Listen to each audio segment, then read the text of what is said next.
Now for our program. Madam C.J. Walker, from 1867 to 1919, was the first black woman millionaire in America. Dang. And made her fortune thanks to her homemade line of hair care products for black women. Born Sarah Breedlove to parents who had been enslaved, she was inspired to create her own hair products after an experience with hair loss, which led to the creation of the Walker system. It's a system of hair care. A talented entrepreneur with a knack for self-promotion, Walker built a business empire, at first selling products directly to black women, then employing beauty culturalists to hand sell her wares. The self-made millionaire used her fortune to fund scholarships for women at the Tuskegee Institute and donate large parts of her wealth to the NAACP, the Black YMCA, and other charities. It's now my pleasure to introduce Madam C.J. Walker.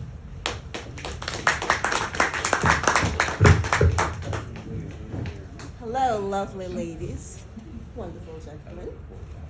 It is a pleasure and honor to be here with you this morning. I'm going to tell you a little bit more about myself. Let me start by saying, every day I wake up, I remember this, that I am a woman who was born into the cotton fields of the South. And from there, I promoted myself to the wash tub. From there, I was promoted to the cook's kitchen. From there, I promoted myself to the business of making and manufacturing hair products and preparations. Now, everybody cautioned me not to get into that line of business, but I knew that I was good at growing cotton, and I was just as good at growing hair. That's right. I have now built my own factory on my own ground.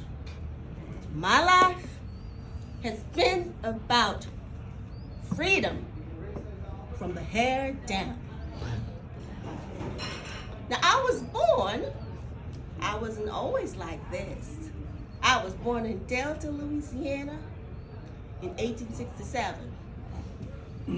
My parents, Minerva and Owen, well, they were slaves. And they had 6 children. And as luck would have it, I was the last of those 6 children and the only one born into freedom. Well, God had a plan for me. See, both my parents died by the time I was 7 years old. First, my mother died, and then my father died.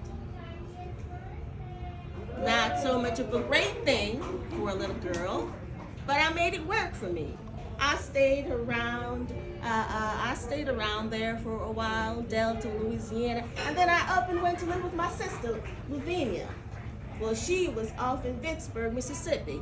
She had taken up with this guy, Jesse, and she moved in with him, and she invited me to come with her. I was only 10 years old, but I went, and I started working there as a washerwoman. I mean, I was only a girl, so I guess I can't say a woman, but I did what I had to do to contribute. I stayed with Lavinia for a few years, but you see, Jesse had other plans for me that was not so honorable. So I decided, well, I wasn't going to have any of that. Well, I decided to marry my sweetheart. I was only 14, but I married my sweetheart, Moses McWilliams, and we moved on into our own home. And from there, we tried to make a life for ourselves. And a few years later, we had a lovely girl, Lilia. Joy and the light of my life. Well, Moses died a few years later, and it was just me and Lilia. Now, you guys know what it's like for a woman all by yourself. You have no husband, no mother, no father. can be pretty depressing, right? Hmm. But we have to make do with what we have. So Lily and I decided, well, I had some brothers off in St. Louis, and they were doing pretty well. They had a lovely barber shop. They were teaching my people how to take care of their hair and themselves. Then right around that time, I met another sweetheart, John Davis. And John liked my idea of moving on to St. Louis, so we all three went there. And I continued in St. Louis to work as a cook and as a washerwoman. I did whatever I could do to provide. Now, St. Louis is different from Vicksburg. You know, it was a fun, ragtime community, and it was a different set of black folks. They were more of an educated kind, and I didn't mind that. I could adapt and change. That's right. So I got myself into the Methodist church, and everybody loved me, and I loved everyone. And then from there, you know, I started thinking, well, I would like to be like that woman and that woman. Oh, I like that educated woman. I like how that educated black woman put herself together. And so, well, I started thinking about how I could elevate myself. But something else started happening to me. You see, my life was very labor intensive. I worked in the wash tub. I worked in the cook's kitchen. So I didn't have much time for myself. I had very little time to take care of myself. And like most black women, most Negro women were just like me. We worked in the cotton fields. We worked in someone else's kitchen and taking care of other people. So there was no time to take care of ourselves. And what happened with that? Well, in my case, well, my hair started falling out for all those harsh chemicals that I was using to make everyone else look beautiful.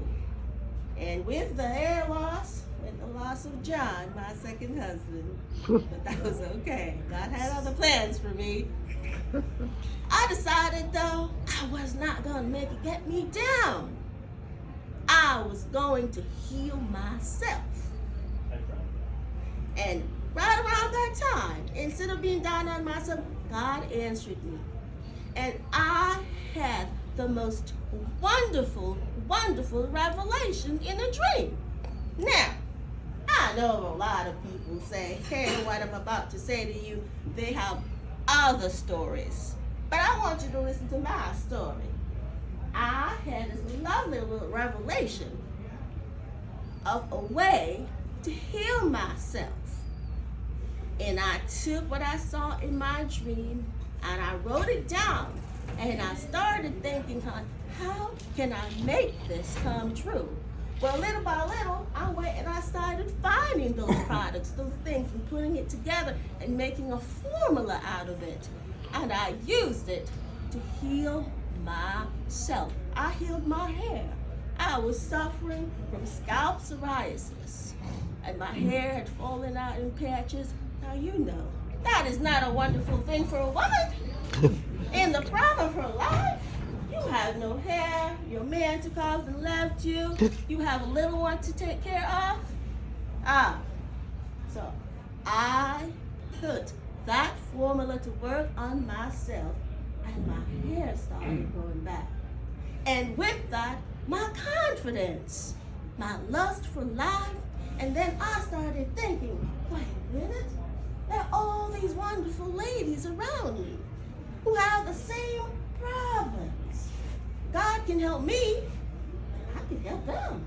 So I started going to those women, woman to woman, talking to them, showing them, and many of them had seen me, and they saw how I transformed. And they loved it. They loved it. It was wonderful. Now, of course, there was someone else. Mrs. Annie Malone was doing something similar. And I've heard stories that I got my formula from Miss Malone, but that's not how I remembered it. Okay? So right around that time, I met a lovely gentleman. Mr. Charles Joseph Walker. And Charles was sweet on me, of course. And I liked him too. Charles was from Denver, up there in Colorado. And he invited me, I think, this was around 1905, maybe 1906. So much has happened then. He invited me to come on over and visit him in Denver. And I said, oh, I will go. I went and I visited Charles, and we had a lovely time. And I told him what I'd been doing. I told him about my dream, the preparations I'd been making. Now see here, Charles, he was a salesman. He was an ad man. He went from town to town, and he put ads in the newspaper in the African American community. And he said, well, Sarah, why don't you create, you've already created your own. Let's brand this together. Let's create your own stuff. And I said, I thought that was a great idea. I was already doing it, so why not? So I took up with John, and we got married. And I became, well, you say, Madame C.J. Walker. And I branded my business off the same name. Well, John became my business partner. I keep calling him John. You know, it's not just Charles. It's Charles, not John. John was my second husband. I guess he's here talking to me. Like, don't you forget about me now. It's Charles. Well, Charles and I decided, well, this is wonderful. It's working. Everybody loves it. He wanted to come aboard and be partner, help me with the advertising, and I said, great. We decided to take our show on the road, and we started going all over the United States, southern United States, eastern United States. No town was too small. No city was too big. I went door to door. Every woman that needed a healing, from the hair down, I went to them. I showed them my formula. I told them my life and how it transformed me. And they took it and it worked for them. And they took it and sold it to their friends and their community and so on and so forth. Well, my daughter Leila decided to move and come with us in Denver. And we really needed her because Charles and I, we were on the road so much. A business back in Denver. We set up shop there, needed someone, so she came and she started doing the day-to-day for us. By the time we went back to Denver, things really began to take off. That was lovely and wonderful. So we decided, well, let's not stop. We had visited Pittsburgh. Pittsburgh had this thing about it. You know, you go somewhere and you say, ooh, this is a lovely untapped community. Great, vibrant, neighbor community. Oz and I, we moved to Pittsburgh, in Pennsylvania, and we did the same thing. He placed the ads in the newspaper, and that developed an interest. And I would go from door to door, salon to salon, and market my products. And it did wonderful. Well, right about this time, we decided, well, it's going so well, and Leila, she was doing so good holding down Denver. We decided, wow, I went back and I said, you know, I should bring her to Pittsburgh. And we did that, and we decided we wanted to pick it up a notch. So we started the Leila College. Because what I found, it wasn't just hair, the lack of proper hair care that came from the lack of nutrition and time to take care of ourselves. There was no money. There was very little money. Black women didn't have any money. They were working labor-intensive jobs and they made less than $1 a day, like I used to. So I said, well, let me start the Leila College. And I taught women, girls in the system, the Walker system. I taught them proper nutrition, diet, hygiene, and how to take care of your hair. And some people might say, why so much focus on the hair? Well, you know, our hair is our crown. Isn't that right, ladies? Our hair is all brown. And you gentlemen, you want your ladies to be looking beautiful, don't you? That's right. That's right. So I decided, well, while making a business of it, I saw, you know, there were these little things that I'd heard when I was growing up that was affecting us. This idea of the good hair and the bad hair. And I hate to lay claim to it, but for many of us, we kind of believed it was true. We kind of lost that confidence in ourselves, you know, because our hair had been dehumanized. They called it wool. So when I taught the girls how to take care of their hair and it started growing, then I saw the opportunity to make it straighter and longer. Because us black women, black girls, our hair tends to be curlier.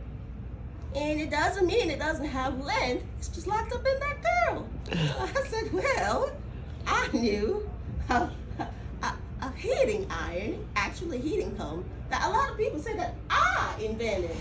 I would love to say that I did, but I did not. I actually took that idea from someone in France. And a lot of women have been using it, not just Negro women. If your hair tended to be curly and you wanted to rise to the standard of beauty of the day, the longer light or something, then you use that comb. I introduced it into my community. And I didn't just introduce it, I trademarked it. Madame C.J. Walker pressing comb. And that took off. My girls loved it. In the college, once the women came and they showed them the system of caring for their hair, then we started talking about money. Let's talk about money. You need to learn how to make money. Taught them how to budget, deal with the economics of their own lives. How to start a business, how to run a business, and how to become independent. Now I want to show you here, I bought for you a couple of pictures that people took of my little college here. Pardon me there. I would love to show this to you guys so you could journey with me here. Here what I did. So this is when I started Lily College right around 1913 in Pittsburgh. And up until now, Wow. I have employed over 20,000 women. Wow. Trained them, employed them, and a lot of them left and became authorized agents of my system and enriched themselves and made their lives better. That's amazing. It's amazing. And this here is a handbook. It's the Madame C.J. Walker Handbook for Beauty and Success. Wow. All these things that I'm telling you was in the handbook, but with more detail. And you take this, you read it, you have a blueprint of how to change your life. Well, after Mississippi, I guess I need to go back to Mississippi, I don't think so. After Pittsburgh, we wanted to go to Indianapolis. Indianapolis was calling us. We went and we visited there, and it was just magical. And we decided we were going to move our business from Denver and Pittsburgh and headquarter ourselves in Indianapolis. And there in Indianapolis, we set up our headquarters. And there we had, I found this beautiful property, and I was able to buy a home on that property. It was already there, renovated it a little bit. But I built a laboratory, a factory, and a salon on that property. Madame C.J. Walker Manufacturing Companies. And it was lovely. And the business just did wonderful. And with that, I have to say, I decided I wanted to share this with the community because I knew what it was like to have nothing. And God had now blessed me with almost everything. So I started donating. I wanted to be generous with my money and give it to other organizations that were benefiting my community. And many say I am the first of my kind to take my money and give it back to the community. Well, I will accept that honor. Because it is true, there were not many in my time who were giving the money back. And that was a part of what made me so happy, that I could become so blessed and could take my blessings and give it back to others. I donated generously to the NAACP, to the Anti-Lynching Fund. I donated to the United Negro Women's Fund and the Tuskegee Fund. I donated to pretty much every worthy Black organization that I had the opportunity to give money to once they had a just cause. Now, I did make my focus on women, Black women. We need a lot of help. And I am happy that I was in the position to help. And I say to folks, I want to show you a couple more. I have some more lovely, lovely photographs that I wanted to show you. This here goes around with what I was showing you before. This is what you would have when you graduated from Delilia Walker. You became an authorized agent. Over 20,000 women became authorized agents. It's amazing. There. Now this here, as you can see, this is a lovely picture of me. And this is very important to me. This is when I started giving back to the community. I will share with these gentlemen over here. You can pass it down. And this is the photograph of me. This is in New York at the Senate. Not the Senate, it's on Senate Street. I would one day like to be in the Senate.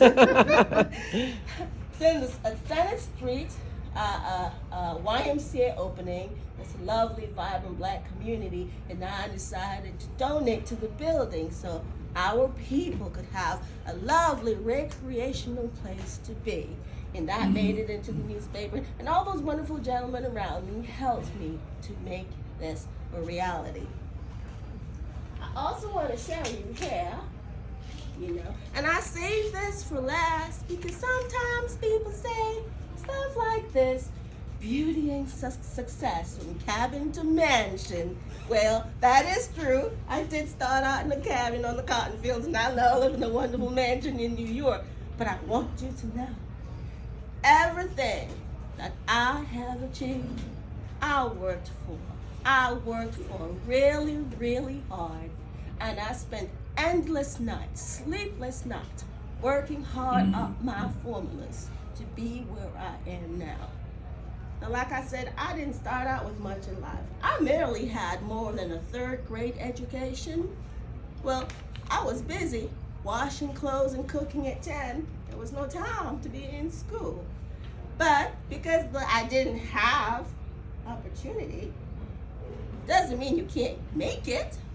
So what I tell myself, what I tell my friends, what I tell anyone who comes to hear me speak is, it don't matter that you weren't born with a lot of opportunities. You need to go out and make it. Make that opportunity for yourself. Okay? Okay? Thank you, lovely ladies and gentlemen. Thank you for having me here today. Do you have any questions? Would you like? She's got a question for you. It sounds like from what you're describing, you basically invented multi-level marketing, like Avon, Mary Kay, having people go out, agents go out and sell your stuff. I would love to take the honor of saying I did that, but I do know that my Elizabeth Arden and other ladies were already doing that. But yes, I was one of the pioneers of that. Okay. Thank you. Yes. Yeah, Alan wants to know if you can do anything with his hair. You know what? I will stay up tonight and come up with a formula for that for you. You're the best. Thank you. Thank you. I tried extensions, but they hurt. When I glue them in, it hurts. Is there any other questions? Any other questions? I thank you kindly for having Thank me. you. No, I asked you. 51. Yeah. 51. Thank you so much for the presentation. It was so fantastic. Well, those days are Motivational coming. speaker. I mean, you definitely put Mary Kay away. You're so wonderful.